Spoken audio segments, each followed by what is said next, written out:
ಆಕ್ಟಿನ ಸಂಬಂಧವಾಗಿ ನಾವು ಹೈಕೋರ್ಟ್ನಲ್ಲಿ ಕೂಡ ಒಂದು ರಿಟ್ ಪಿಟಿಷನ್ ಹಾಕಿರ್ತೇವೆ. ಅಪಾರ್ಟ್ಮೆಂಟ್ ಆಕ್ಟಿನ ಬೇಗ ತಗೊಂಬನ್ನಿ, ಮತ್ತೆ ಲ್ಯಾಂಡನ್ನು ಟ್ರಾನ್ಸ್ಫರ್ ಮಾಡುವಂತಹ ಒಂದು ವಿಧೇಯಕನ ತಗೊಂಬನ್ನಿ ಅಂತ ಹೇಳ್ಬಿಟ್ಟು. ಮೊದಲನೇ ಪಾಯಿಂಟಿಗೆ ಬರ್ತೇನೆ. ನಿಮ್ದು ಏನು ಹೇಳಿದ್ರಿ ಅಂತ ಹೇಳಿದ್ರೆ, ಏನು ಸಮಸ್ಯೆಗಳಿದೆ ಅಪಾರ್ಟ್ಮೆಂಟ್ಗಳಲ್ಲಿ ಅಂತ. ಸರ್, ತುಂಬ ಜನಕ್ಕೆ ಗೊತ್ತಿಲ್ಲದಲೇ ಇರೋವಂಥ ವಿಚಾರ ಅಂದರೆ, ನಮ್ಮ ಸಂಘ ಏನಿದೆ ಇವತ್ತು, ಏನು ಅಸೋಸಿಯೇಷನ್ ಮಾಡ್ಕೊಂಡಿದ್ದಾರೆ ಅದು ರಿಜಿಸ್ಟ್ರೇಷನ್ ಅಲ್ಲ ಅನ್ನೋದೇ ಗೊತ್ತಿಲ್ಲ. ಸಾಕಷ್ಟು ಜನ ಅಸೋಸಿಯೇಷನ್ ಮಾಡ್ಕೊಂಡಿರ್ತಾರೆ. ನಮ್ಮ ದೇಶದಲ್ಲಿ ಅಸೋಸಿಯೇಷನ್ ಮಾಡಲಿಕ್ಕೆ ಯಾವ ಕಾನೂನು ಅವಶ್ಯಕತೆ ಇಲ್ಲ. Association can be formed by anyone.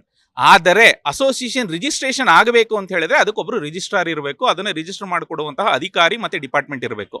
ಇವತ್ತು ನಮ್ಮ ಕರ್ನಾಟಕದಲ್ಲಿ ಪ್ರಮುಖವಾಗಿ 4 ಆ್ಯಕ್ಟ್ಗಳು ಚಾಲ್ತಿಯಲ್ಲಿದೆ. ಜನಗಳು ಆ ಆ್ಯಕ್ಟ್ಗಳಲ್ಲಿ ಅಸೋಸಿಯೇಷನ್ನ ರಿಜಿಸ್ಟ್ರೇಷನ್ ಮಾಡ್ಕೊಂಡಿದ್ದೀವಿ ಅಂತ ಅನ್ಕೊಂಡಿದ್ದಾರೆ. ಕೆಲವೊಂದು ರಿಜಿಸ್ಟರ್ ಕೂಡ ಮಾಡಿದ್ದಾರೆ. ಮೊದಲನೇದು Karnataka societies of registration act 1960 ಅಂತಿದೆ. ಆ ಆ್ಯಕ್ಟಲ್ಲಿ NGOಗಳನ್ನು ಮಾಡಬೇಕಾಗಿರೋದು.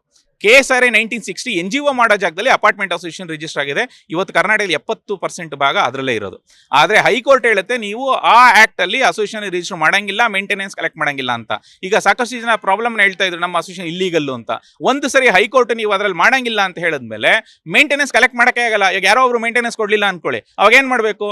ನೀವು ಕಂಪ್ಲೇಂಟ್ ಅವ್ರ ಮೇಲೆ ಹಾಕೋಕ್ಕಾಗಲ್ಲ. ಸಿವಿಲ್ ಕೋರ್ಟಿಗೆ ಹೇಳಿದ್ರೆ ನೀವು ಹೈಕೋರ್ಟ್ ಆರ್ಡರ್ ಕೊಡ್ತಿದ್ದಂಗೆ ಸಿವಿಲ್ ಕೋರ್ಟ್ ಕೇಸನ್ನು ಡಿಸ್ಪೋಸ್ ಮಾಡಿಬಿಡುತ್ತೆ. ಸೊ ಹಾಗೆ ಸಕ್ಷಮ ಪ್ರಾಧಿಕಾರ ಹತ್ರ ಹೋದರೆ ನೀವು ಅಸೋಸಿಯೇಷನ್ ರಿಜಿಸ್ಟ್ರೇಷನ್ ಕ್ಯಾನ್ಸಲ್ ಆಗುತ್ತೆ. ಕೆಲವೊಂದು ಅಪಾರ್ಟ್ಮೆಂಟ್ಗಳಲ್ಲಿ ಬ್ಯಾಂಕ್ ಅಕೌಂಟನ್ನು ಸಹ ಫ್ರೀಸ್ ಆಗಿರುವಂತಹ ಪ್ರಸಂಗಗಳಿದಾವೆ. ಸೊ ಹಾಗಾಗಿ KSRA 1960 ಅಸೋಸಿಯೇಷನ್ ಮಾಡಕ್ಕೆ ಬರಲ್ಲ. ಎರಡನೇದು ಒಂದು ಕರ್ನಾಟಕ ಅಪಾರ್ಟ್ಮೆಂಟ್ ಓನರ್ಶಿಪ್ ಆಕ್ಟ್ 1972 ಅಂತ ಇದೆ. ಆದರೆ ಆ ಆಕ್ಟಿಗೆ ಸರ್ಕಾರ ಇದುವರೆಗೂ 54 ವರ್ಷ ಆದರೂ ಸಹ ಇದುವರೆಗೂ ಸಕ್ಷಮ ಪ್ರಾಧಿಕಾರ ಕೊಟ್ಟಿಲ್ಲ. ಅಂದರೆ ಯಾರು ರಿಜಿಸ್ಟರ್ ಮಾಡ್ತಾರೆ ಅನ್ನೋದಕ್ಕೆ ಗೈಡ್ಲೈನ್ಸ್ ಇಲ್ಲ. ಯಾವುದೋ ಒಂದು DODನ ತಗೊಂಡೋಗ್ಬಿಟ್ಟು ಸಬ್ ರಿಜಿಸ್ಟರ್ ಆಫೀಸರ್ ರಿಜಿಸ್ಟರ್ ಮಾಡ್ಬಿಟ್ಟು ಅಸೋಸಿಯೇಷನ್ ಆಗಿದೆ ಅಂತ ಬಿಲ್ಡರ್ ಹೇಳ್ತಾರೆ. ಅದನ್ನ ನಂಬ್ಕೊಂಡು ಜನ ನಡ್ಕೊಂಡು ಹೋಗ್ತಾ ಇದೆ. ಆದ್ರೆ ರಿಜಿಸ್ಟ್ರಾರ್ ಇಲ್ದಲೇ ರಿಜಿಸ್ಟರ್ ಆಗುವಂತಹ ಅಸೋಸಿಯೇಷನ್ಗಳಿಗೆ ಕಾನೂನಿನಲ್ಲಿ ಮಾನ್ಯತೆ ಇಲ್ಲ. ಸೊ ಹಾಗಾಗಿ KOI 1972 ಆಕ್ಟ್ಗೆ ಸಕ್ಷಮ ಪ್ರಾಧಿಕಾರ ಇಲ್ದಲೇ ಇರೋದ್ರಿಂದ ಅದರಲ್ಲೂ ಸಹ ಮಾಡಿದ್ರು ನಾಳೆ ದಿನ ಸಮಸ್ಯೆ ಬಂದೇ ಬರುತ್ತೆ. ಆಗ ಸಾಕಷ್ಟು ಸಮಸ್ಯೆಗಳು ನಡೀತಾ ಇದೆ. 3ನೇ ಆಕ್ಟ್ ಬಂದು ಕೋಆಪರೇಟಿವ್ ಸಂಘಗಳನ್ನ ಮಾಡಿಕೊಂಡ್ರೆ, ಅದರಲ್ಲೂ ರೆಸಿಡೆನ್ಷಿಯಲ್ ಅಪಾರ್ಟ್ಮೆಂಟ್ ಸಂಘ ಮಾಡಿಕೊಂಡ್ರೆ ಅದು ಸಹ ಮಾನ್ಯ ಇಲ್ಲ ಅಂತ ಹೈಕೋರ್ಟ್ ಹೇಳಿದೆ. ಸೊ 3 ಆಕ್ಟು ಇಲ್ಲ. ಇನ್ನು ಉಳಿದಿದ್ದು ಕಂಪನೀಸ್ ಆಕ್ಟ್. ಕಂಪನೀಸ್ ಆಕ್ಟ್ ಬಗ್ಗೆ ಯಾವುದೇ ಆದೇಶಗಳಿಲ್ಲ.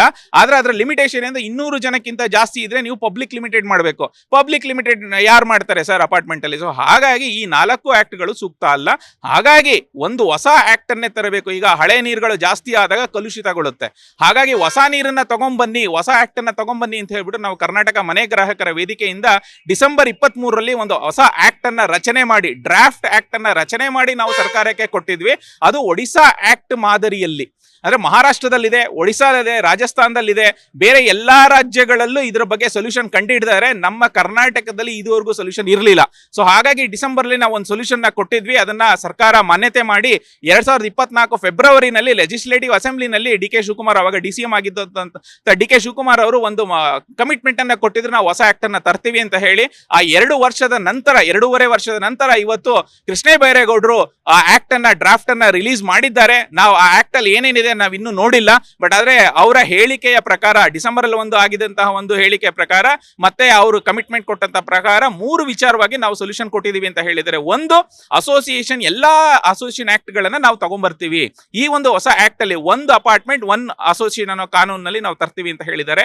ಎರಡನೇದು, ಲ್ಯಾಂಡ್ ಅನ್ನ ಟ್ರಾನ್ಸ್ಫರ್ ಮಾಡುವಂತಹ ಪ್ರೊಸೆಸ್ ಗಳನ್ನ ನಾವು ಡಿಫೈನ್ ಮಾಡ್ತೀವಿ ಅಂತ ಹೇಳಿದ್ದಾರೆ. ಯಾಕೆಂತ ಹೇಳಿ ಹಳೆ ಲ್ಯಾಂಡ್ ಓನರ್ ಮತ್ತೆ ಬಿಲ್ಡರ್ ಹೆಸರಲ್ಲಿ ಇದ್ರೆ ನಾಳೆ ದಿನ ರೀಡೆವಲಪ್ಮೆಂಟ್ ಆಗುವಂತಹ ಸನ್ನಿವೇಶದಲ್ಲಿ ಬಿಲ್ಡರ್ಗಳು ಅಥವಾ ಲ್ಯಾಂಡ್ ಓನರ್ಗಳು ಮೋಸ ಮಾಡುವಂತಹ ಸನ್ನಿವೇಶಗಳಿರುತ್ತೆ. ಸೊ ಹಾಗಾಗಿ ಅದನ್ನ ನಾವು ಅಸೋಸಿಯೇಷನ್ಗೆ ಟ್ರಾನ್ಸ್ಫರ್ ಮಾಡುವಂತಹ ಒಂದು ಪ್ರಮೇಯವನ್ನು ತಗೊಂಡ್ಬರ್ತೀವಿ ಅಂತ ಹೇಳಿದ್ದಾರೆ. ಅದಾದ್ಮೇಲೆ ಅಕಸ್ಮಾತ್ ಮಾಡ್ಲಿಲ್ಲ ಅಂತ ಹೇಳಿದ್ರೆ ನಮ್ಮ ರಿಕ್ವೆಸ್ಟ್ ಡೀಮ್ಡ್ ಕನ್ವೇಯನ್ಸ್ ಮಾಡಬೇಕು ಅಂತ. ಮಹಾರಾಷ್ಟ್ರದಲ್ಲಿ ಈ ಡೀಮ್ಡ್ ಕನ್ವೇಯನ್ಸ್ ಆಕ್ಟ್ ಅಂತಿದೆ. ಅದ್ರ ಪ್ರಕಾರ ಕೋಆಪರೇಟಿವ್ ಸೊಸೈಟಿ ಏನ್ ಮಾಡ್ಕೋತಾರೆ, ಅದಕ್ಕೆ 5 ವರ್ಷದಲ್ಲಿ ಬಿಲ್ಡರ್ ಲ್ಯಾಂಡ್ ಅನ್ನ ಟ್ರಾನ್ಸ್ಫರ್ ಮಾಡ್ಲಿಲ್ಲ ಅಂತ ಹೇಳಿದ್ರೆ ಆಟೋಮೆಟಿಕ್ ಆಗಿ ಸರ್ಕಾರದ competent authority can execute A conveyance deed. So ಆ ಮಾದರಿಯಲ್ಲಿ ನಾವು ಕರ್ನಾಟಕದಲ್ಲೂ ಅದನ್ನ ತರಬೇಕು ಅಂತ ಹೇಳಿ ನಾವು ರಿಕ್ವೆಸ್ಟ್ ಅನ್ನ ಕೊಟ್ಟಿದೆ. ಅದು ಮಾಡ್ತೀವಿ ಅಂತ ಹೇಳಿದ್ರೆ ನಾವು ಚೆಕ್ ಮಾಡಬೇಕು. 3ನೇದು ಪ್ರಮುಖವಾದಂತಹ ವಿಚಾರ ಅಂತ ಹೇಳಿದ್ರೆ, ಕಾಂಪಿಟೆಂಟ್ ಅಥಾರಿಟಿ ಯಾರಿದ್ದಾರೆ ಅವರು ವ್ಯಾಜ್ಯಗಳನ್ನ ನಿರ್ವಹಣೆ ಮಾಡಬೇಕು.